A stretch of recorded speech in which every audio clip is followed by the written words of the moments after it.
There you have it, ladies and gentlemen, Suspiria. Well, while the world awaits the list of nominations for the Oscars, the nominations for the annual Razzie Awards have been announced, and the awards show basically honors the worst films of 2018. Now, this year's nominees for the Worst Picture include Gotti, The Happy Prime Murders, Robin Hood, Winchester, and Holmes and Watson.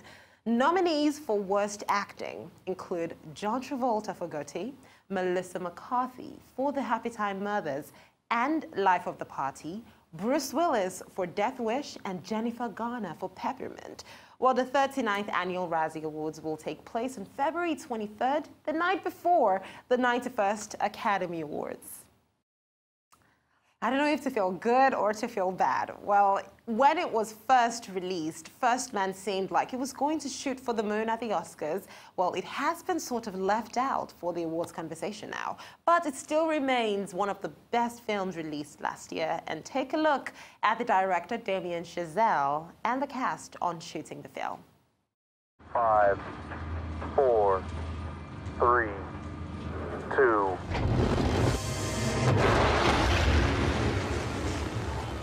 In 1961, this famous speech was made about landing a man on the moon and returning him safely to Earth. We choose to go to the moon in this decade and do the other things, not because they are easy, but because they are hard. By 69, it had happened, and it just struck me how insane this whole operation really was. Where did the willpower to will that into existence come from, and how did it actually become a reality? We've chosen to focus on a job so difficult that the Russians are going to have to start from scratch.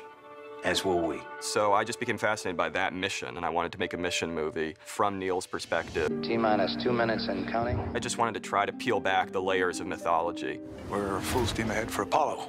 You good with that?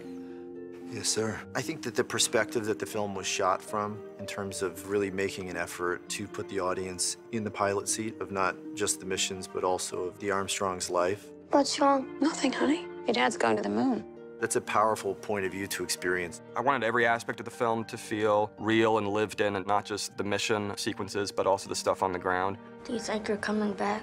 We have every intention of coming back. But you might not. Getting to the moon, it's such a remarkable story, and I'm surprised that it hasn't been told before. The idea that the most famous event in world history that seems this big screen ready hasn't been portrayed in a theatrical film before blew my mind. Burn. It's actually shocking how little known the man who took those first steps and the particulars of the event actually are. We're full steam ahead for Apollo. You good with that? Yes, sir. You're moving through time with Neil as he's progressing to the ultimate goal. This isn't just another trip, Neil. You're not just going to work. It's hard to communicate just how dangerous these missions really were. We need to fail down here so we don't fail up there.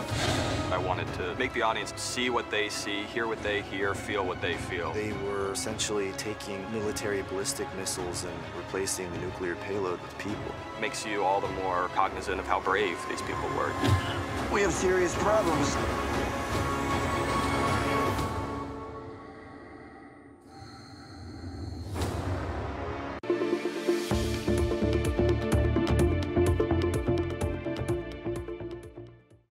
All right, well, it's almost the end of the show, but there's always time for our final video recommendation. So, Jesse Eisenberg and Salma Hayek star in the film The Hummingbird Project, which follows two cousins' attempt to build a fiber optic cable from New Jersey to Kansas. It's been called the next big comedy film, which is why you should take a look at the trailer. We gotta dig through. It's gotta be a totally straight line. Mountains, Straight. rivers, Straight. swamps, straight. Straight. Can I ask what the purpose of that line is? Our purpose is to get the stock market quotes in like 16 milliseconds, which is 1 millisecond faster than everybody else right now. Okay. Then what happens?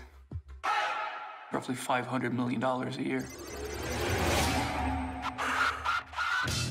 Why didn't you go to Evatoras? Evatoras uses human beings like disposable assets. I can make your life hell if I decide to. You want to buy a 12-inch strip off of my property? Under your property. It looks like they're building a fiber line between CAX and the New York Stock Exchange. I know, Jenny. I am looking at it. We're gonna do this in less. I already told you we can't. Oh, yes, we can. Do you think she's trying to build her own line? I just made $500,000 in 5 seconds. We can't let her beat us. I'm doing everything I can! Tell me your dream, buddy. Country home on a hill, small road, hummingbirds. All right, say it again. Country home on a hill, small road, hummingbirds. I know you can do it. Yeah. Okay.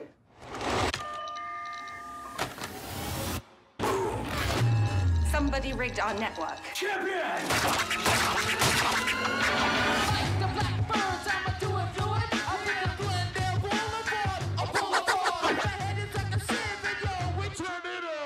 Mr. Zaleski. Mr. Zaleski, stop. You betrayed me. Now you have to pay. Why is she putting up cell towers? They're trying to screw us. I'm gonna tear you down. Hey, Sal! I'm going into my meeting right now, but I'll call you in 2 or 3 hours. Could you send all the paperwork over to my office? I'd love to have this done by the end of the day.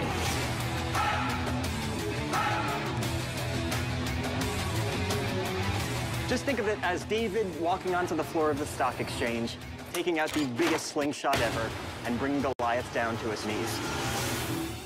We're David. Yeah. Yeah, we're David.